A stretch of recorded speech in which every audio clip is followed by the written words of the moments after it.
శ్రీమాత్రే నమః. ఈరోజు మీకు నేను ఈ వీడియోలో కొన్ని ధర్మ సందేహాల గురించి వివరిస్తాను. ముందుగా కొడుకుగా పుట్టడానికి కారణాలేంటో తెలుసుకుందాం. పూర్వజన్మలో బాకీ పడి ఉంటే ఆ అప్పును తీర్చేందుకు పుత్రుడిగా పుడతాడు. పూర్వజన్మలో తనకు ఒకడు అపకారం చేసినా వారికి తిరిగి ఇచ్చేయడానికి పుత్రుడిగా జన్మిస్తాడు. పూర్వజన్మలో తన సొమ్మును దాచమని ఒక వ్యక్తికి ఇచ్చి అది తీసుకోకుండానే మరణించిన వాడు తాను దాచిన సొమ్ము తీసుకోవడానికి జన్మిస్తాడు. గత జన్మలోని శత్రుత్వం మిగిలిపోయిన ఆ లెక్క సెట్ చేయడానికి కొడుకుగా పుడతాడు. కొన్ని నిత్య సత్యాలు. భోజన సమయంలో మాట్లాడుట, నవ్వుట పనికిరాదు. పెద్ద అన్నయ్య గారు, పిల్లనిచ్చిన మామగారు, గురువుగారు ఈ ముగ్గురు కన్న తండ్రితో సమానం కనుక వీరు ముగ్గురిని తండ్రిలాగా పూజించాలి.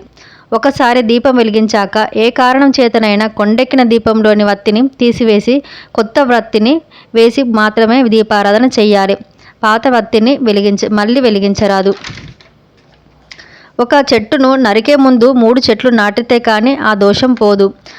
అన్నం తింటున్నప్పుడు ఆ అన్నమును దూషించుట కానీ, కోపంతో అన్నం పెట్టేవారిని కానీ తిట్టరాదు. రాత్రిపూట తల స్నానం చేయకండి. మంగళవారం, శుక్రవారంలో దుమ్ములు దులిపే పని చేయకండి.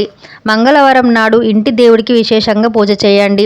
శనివారం నాడు, మంగళవారం నాడు నువ్వులు, చెప్పులు, గుడ్లు, ఉప్పు, మిరియాలు కొని ఇంటికి తీసుకురాకండి.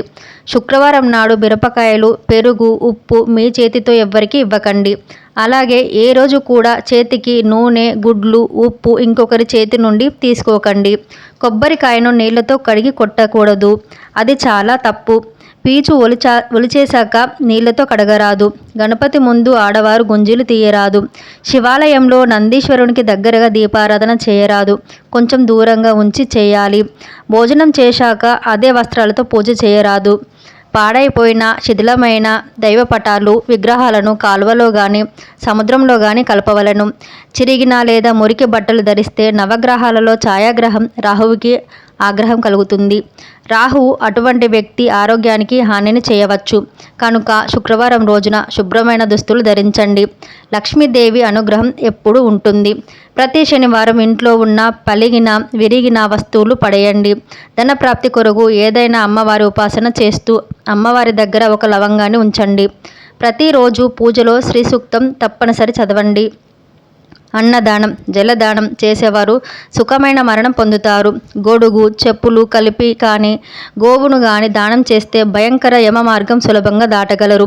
పురాణాలు దానం చేస్తే గొప్ప విద్యావేత్తలు అవుతారు. ఎంగిలి నోటితో గురువుతో మాట్లాడరాదు. ఎంగిలి చేత్తో ఏ పదార్థాన్ని చూపించరాదు. గుడికి వెళ్ళేటప్పుడు, గురు దర్శనానికి వెళ్ళేటప్పుడు, పురాణం వినడానికి వెళ్ళేటప్పుడు ఒట్టి చేతులతో వెళ్ళరాదు. ఏదో ఒకటి సమర్పించుకోవాలి. మంగళవారం నాడు కుంకుమను కొనకూడదు. మంగళవారం కుంకుమ కొంటే భార్యాభర్తల మధ్య గొడవలు జరుగుతాయి. అలాగే మంగళవారం నాడు ఎవరికి అప్పు ఇవ్వకూడదు. ఎవరికైనా అప్పు ఇస్తే మీ డబ్బు తిరిగి రాదు. శుక్రవారాల్లో దేవుడి పటాలను అస్సలు శుభ్రం చేయకూడదు. శనివారం రోజున మాత్రం దేవుని పటాలు శుభ్రం చేయాలి. ఒక్కోసారి అనుకోకుండా దీపం కొండెక్కుతుంది. దీపం కొండెక్కిన వెంటనే ఓం నమః శివాయ అనే మంత్రాన్ని జపించి కొత్త దీపం వెలిగిస్తే సరిపోతుంది. ఇలాంటి మరిన్ని వీడియోస్ కోసం నా ఛానల్ని సబ్స్క్రైబ్ చేసుకోండి.